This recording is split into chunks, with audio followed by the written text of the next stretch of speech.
Assalamualaikum warahmatullahi wabarakatuh. Perkenalkan, nama saya Nexka Nabila Hairunisa, NPM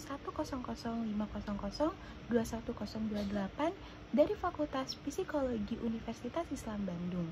Pada kesempatan kali ini, izinkan saya untuk mempresentasikan hasil karya tulis ilmiah yang telah saya rangkai dan saya buat berjudul Dampak Film Kartun Terhadap Tingkah Laku Anak untuk memenuhi tugas ujian akhir semester Bahasa Indonesia. Pemaparannya berupa video presentasi dari PPT yang telah saya buat. Langsung saja ke bab 1. Di bab pertama yaitu ada pendahuluan. Di sini saya menjelaskan tentang latar belakang masalah dari karya tulis ilmiah yang telah saya buat.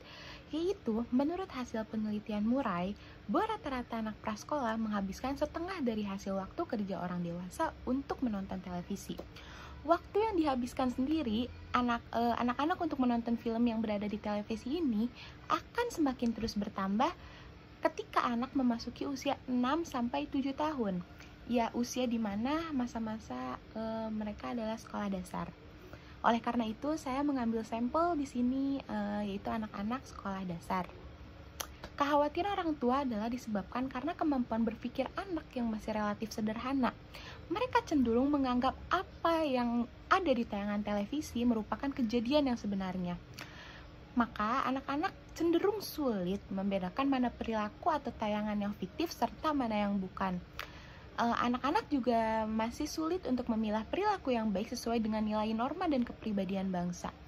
Adegan kekerasan, kejahatan, termasuk perilaku seksual di layar televisi diduga kuat mempengaruhi daya hayal anak.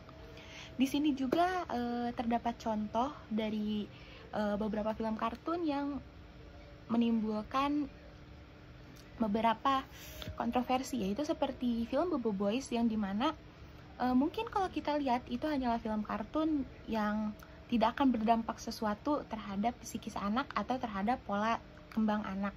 Tetapi sebenarnya karena anak masih relatif sederhana cara pemikirannya, sehingga mereka berpikir bahwa apa yang dilakukan oleh tokoh tersebut di dalam film itu merupakan tindakan yang keren atau hebat, seperti ketika Bobo Boy menyelesaikan masalah dengan musuhnya dan Bobo Boy menang, di situ dianggap Bobo Boy sebagai pahlawan atau keren. Tapi secara tidak sadar bahwa tayangan tersebut akan mempengaruhi cara berpikir anak, sehingga mereka cenderung akan meniru perilaku Bobo Boy di kehidupan nyata, seperti berantem dengan temannya atau main pukul-pukulan dengan temannya. Sehingga saya mengambil data ini karena saya cenderung tertarik dengan topik yang saya angkat.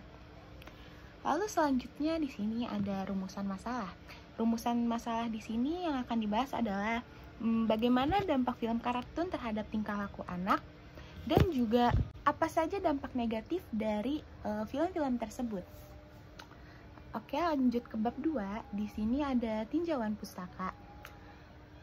Yang pertama di sini saya menjelaskan terlebih dahulu mengenai tingkah laku anak itu sendiri, dilihat dari beberapa perkataan dari sebuah tokoh. Seperti di sini ada dari menurut Noto Atmojo, pola atau bentuk-bentuk perilaku dapat dibedakan menjadi dua, yaitu covert behavior dan juga overt behavior. Kalau covert behavior itu perilaku tertutup yang cenderung orang lain tidak sadar dengan apa reaksi yang ada gitu, seperti persepsi, pengetahuan, kesadaran. Di situ masih orang-orang tidak menyadarinya. Tetapi lain hal dengan overt behavior. Di sini adalah respon manusia terhadap stimulus dalam bentuk tindakan yang nyata atau mudah diamati oleh orang lain, seperti berjalan, tidur, duduk, makan, mukul, dan sebagainya. Lalu di slide selanjutnya, demikian dapat disimpulkan bahwa pengertian dari perilaku manusia itu sendiri adalah semua kegiatan atau suatu aktivitas manusia, baik yang dapat diamati secara langsung ataupun yang tidak dapat diamati dari luar.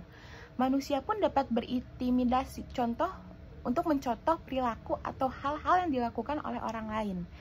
Imitasi sendiri memiliki arti, yaitu proses sosial atau tindakan seseorang untuk meniru orang lain melalui sikap, penampilan, gaya hidup, atau bahkan apa saja yang dimiliki oleh orang lain. Dan di sini pun ada pemaparan menurut tokoh Sarsito.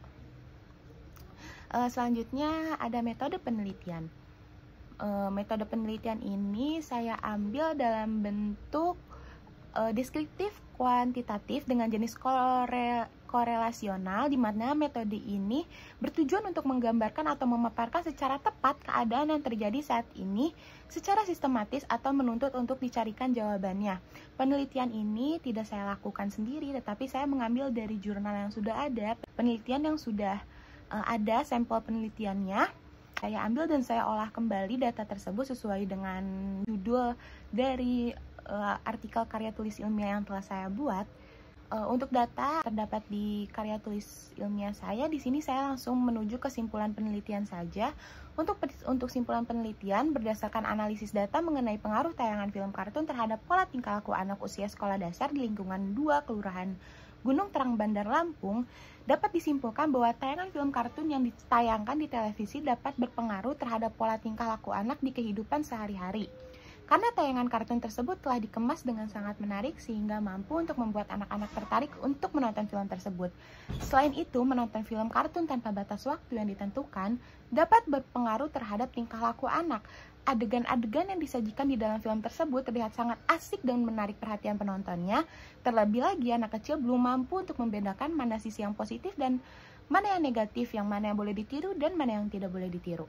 Saran yang saya berikan di sini berdasarkan hasil di atas yang dapat saya berikan adalah yang pertama, kepada KPI, hendaknya membuat aturan dengan cara mensosialisasikan tayangan televisi yang mengandung unsur informasi dan pendidikan. Kedua, yaitu kepada anak-anak harus dapat memilih tayangan kartun yang bersifat mendidik untuk ditonton serta dapat bertingkah laku sesuai dengan norma yang berlaku.